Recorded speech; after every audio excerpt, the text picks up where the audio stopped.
आज हम बनाएंगे बंगाली स्वीट मिष्टी गोजा जिसको कि शक्करपारा भी बोलते हैं।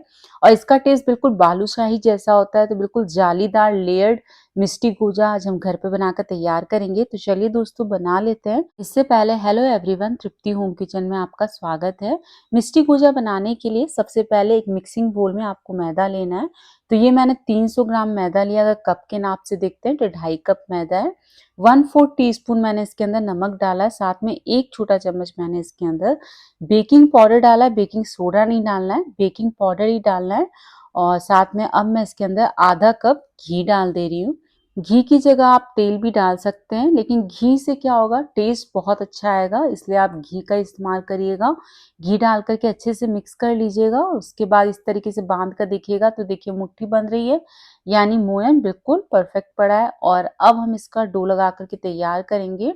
इसके जो डो को है वो हमें बहुत ज़्यादा मसलना नहीं है, सिर्फ जोड़ना है। तो थोड़ा थोड़ा पानी डालते हुए इसके डो को हम जोड़ लेंगे। मसलने से इसमें जाली नहीं बनेगी, इसलिए मसलना बिल्कुल भी नहीं है।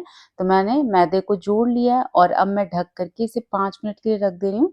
बहुत ज़्यादा देर रखने की ज़रूरत नहीं है, 5 मिनट हो गए हैं। तो अब डो को लेकर के किसी सरफेस पे रख देंगे और इसको एक बार इकट्ठा करेंगे ताकि बेलने में आसानी हो। और फिर इसे बेलना है तो इसे हमें लंबा और मोटा बेलना है। तो मैंने इसे मोटा और लंबा बेल लिया है और बेलने के बाद अब हम इसे काटेंगे। तो हमें इसे 4 हिस्सों में काटना है, तो 20 से काटना शुरू करिएगा। तो दोनों साइड से 20 से काटने के बाद इनके 4 हिस्से कर लिए। चारों हिस्सों को एक के ऊपर एक रख देना है। और रखने के बाद वापस से हमने जैसे पहले बेला था मोटा और लंबा, वैसे ही बेलेंगे। तो इसका अभी ट्रायंगल शेप है, तो बीच बीच में हाथों से इसे शेप देते हुए इसे रेक्टेंगल शेप में बेल लेंगे। आप देख सकते हैं मैं किस तरीके से इसे शेप देती जा रही हूँ हाथों से और इसे बेलती जा रही हूँ। बेलने के बाद वापस से जैसे हमने पहले काटा था वैसे ही 4 हिस्सों में काटेंगे और चारों हिस्सों को वापस से एक के ऊपर एक रख करके बेलेंगे। इस प्रोसेस को हमें 3 बार रिपीट करना है। जब इस तरीके से करके हम बेलते हैं तो जो हमारे गोजा है वो जालीदार बनते हैं, उसमें काफी सारी लेयर बनती है और जो चाशनी है वो अंदर तक जाती है और बहुत ही टेस्टी गोजा बन करके तैयार होते हैं। तो इसको भी मैंने बेल करके 4 हिस्सों में काट लिया है। चारों हिस्सों को एक के ऊपर एक रख करके स्क्वायर शेप दे करके इसे लंबा और मोटा बेल लेंगे। आप देख सकते हैं 3 बार लेयरिंग करके बेलने के बाद अब इसके जो किनारे हैं वो काफी फटे फटे दिख रहे होंगे, क्योंकि इसमें काफी सारी जाली बन चुकी है, इसमें लेयर्स बन गई हैं, इसलिए ऐसा दिख रहा है। तो अब हमें इसे स्क्वायर शेप में काटना है। तो जो किनारे वाले हिस्से उसको काट करके अलग कर देंगे ताकि शेप अच्छा आए और इसे स्क्वायर पीसेस में कट कर लेंगे। और जो हिस्सा हमने निकाल करके रखा है उसे वापस से बेल करके इस तरीके से स्क्वायर शेप में कट कर लेंगे। तो मैंने बेलने के बाद इन सभी को काट लिया है और इसे अब हम एक प्लेट के अंदर निकाल लेंगे। तो सभी को मैंने इस प्लेट के अंदर निकाल लिया है। चलिए अब हम इसे फ्राई करेंगे। फ्राई करने के लिए जो तेल है वो हल्का गर्म होना चाहिए। तो देखिए जब मैंने छोटा सा टुकड़ा डाला है तो बिल्कुल हल्के हल्के से बुलबुले उठ रहे हैं, यानी कि तेल हमारा बिल्कुल हल्का गर्म है। तो ऐसा ही गर्म हमें तेल चाहिए। आप चाहें तो घी में भी इसे फ्राई कर सकते हैं। सभी गोजा को डालने के बाद इसे टच मत करिएगा, इस बात का ध्यान रखिएगा।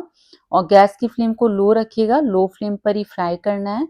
और जब ये ऊपर की साइड तैर करके आ जाएंगे उसके बाद 1 से 2 मिनट और फ्राई होने दीजिए, क्योंकि इस समय बहुत ज़्यादा सॉफ्ट है। अगर आप इसे टच करेंगे तो ये टूट कर बिखर जाएंगे, इसलिए इस बात का हमें खास ध्यान रखना है। अब ये जब तैर कर ऊपर आ गए थे और तलते हुए इनको 1-2 मिनट हो चुके थे, तो अब मैं इसे पलटते हुए फ्राई कर रही हूँ।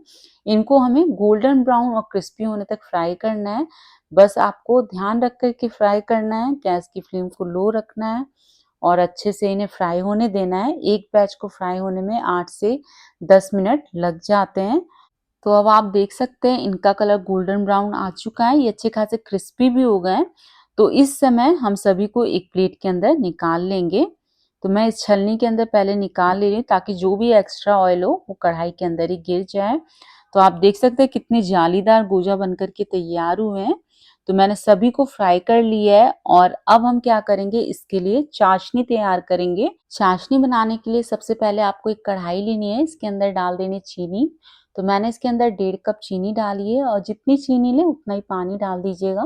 तो मैंने 1.5 कप इसके अंदर पानी डाला है और अब हमें चीनी के घुलने तक इसे पका लेना है। तो चीनी इस समय अच्छे से घुल गई है, तो मैं इसके अंदर नींबू का रस डाल रही हूँ। ये मैं आधा नींबू का रस डाल रही हूँ। इससे क्या होगा, क्रिस्टल्स नहीं बनेंगे, चाशनी जमेगी नहीं। साथ में 1 चुटकी केसर डाला है और आधा छोटा चम्मच मैंने इसके अंदर इलायची का पाउडर डाल दिया है।